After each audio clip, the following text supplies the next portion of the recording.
Good afternoon.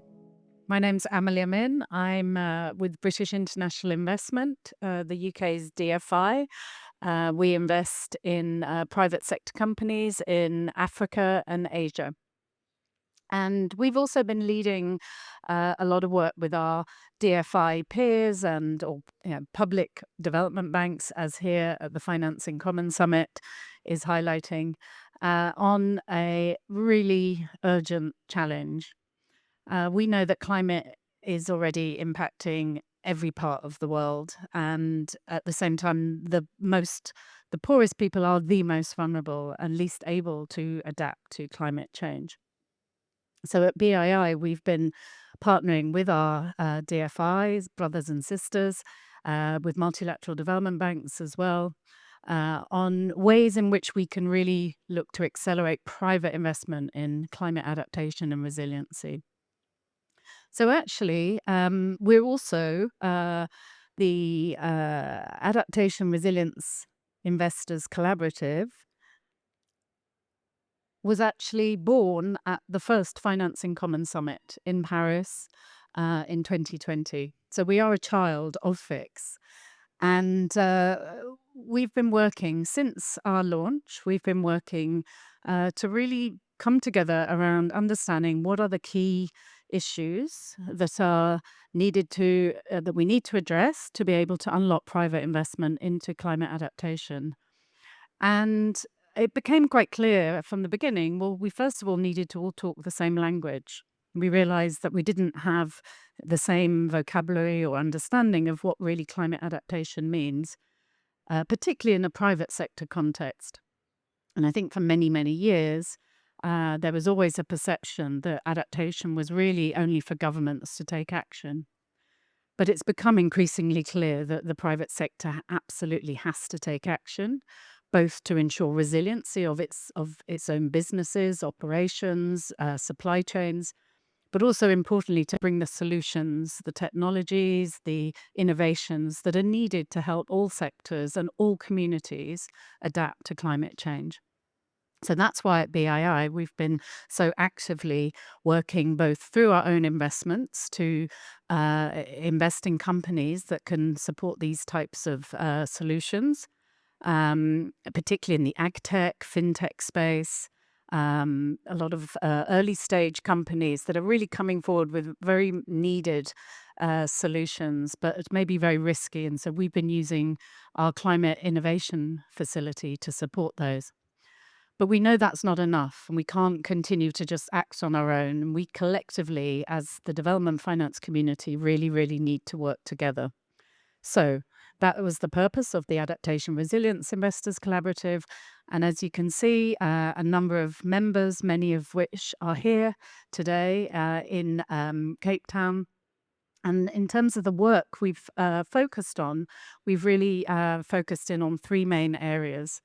The first, to build a common understanding of what we mean by physical climate risk and develop a more common approach to the types of tools or to the tools that we use to actually assess physical climate risk and identify opportunities to increase resiliency into our investments and projects. The second has been to look at metrics that can help assess whether we're really making the right kind of progress around adaptation and resilience through our investments. They're really, whilst there are a lot of different frameworks that have evolved over the last few years, there hasn't really been much consideration of how these work in practice. So what we have done with our DFI brothers and sisters is produce a report that helps make it relevant to how we invest and how we operate. And then the third area, which is really the area I'm going to talk more about today, is how we can do more to mobilize capital at scale for climate resilient investments. As you can see, these are the three main reports that we have produced over the last year and a half. And the reason I'm highlighting these is because these are actually the basis for what we are now going to be using to really move forward with a new challenge for scaling resilient investments.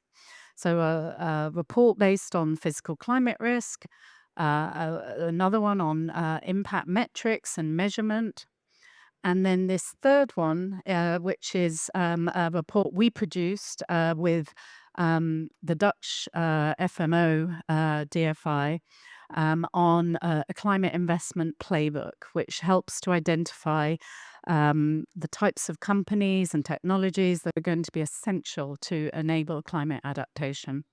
So these three reports provide the foundations of what we are now calling a resilience challenge. So let's step back for 1 minute. What does a resilience challenge need to address? Well, we know that adaptation finance is far below what is really needed. We know we must urgently bridge this finance gap, and that will require unlocking private capital at greater scale. And whilst adaptation, there is clearly a very big need, it is also a very untapped opportunity for investors as well. And we believe that public finance can be used very strategically to unlock private investment. So the Resilience Challenge aims to do exactly that. The idea is that we will work together to agree on a common framework that will allow us to all apply the same kind of tools and guidance in a coherent way. And this will enable us to help streamline processes, both for ourselves when we're co-investing with others, when we're bringing other investors along with us. But also, very, very importantly, it can help increase investor confidence that the assets that we have financed and invested, that those meet a certain standard in terms of being resilient to climate impacts. And this will be critical if we are to really mobilize commercial capital at scale. And just to highlight, we know there are many standards and taxonomies that are emerging or have emerged on sustainable finance. The approach we take, we believe, will allow different actors to apply the taxonomy that is most relevant in their jurisdiction. We're not trying to become a standard setter. There are many standard setters. Rather, we're very much about doing and delivering and scaling investment. So the challenge framework, as highlighted here, will takes already some inspiration from another challenge that actually BII was very instrumental in launching. I think maybe 7 years ago now, the 2X challenge, which is a gender lens investing approach. So we've taken a lot of inspiration from the 2X challenge as we look to this new framework. The framework will be relevant to us as DFIs, to other providers of public finance, such as the MDBs, but also, very importantly, to commercial investors as well.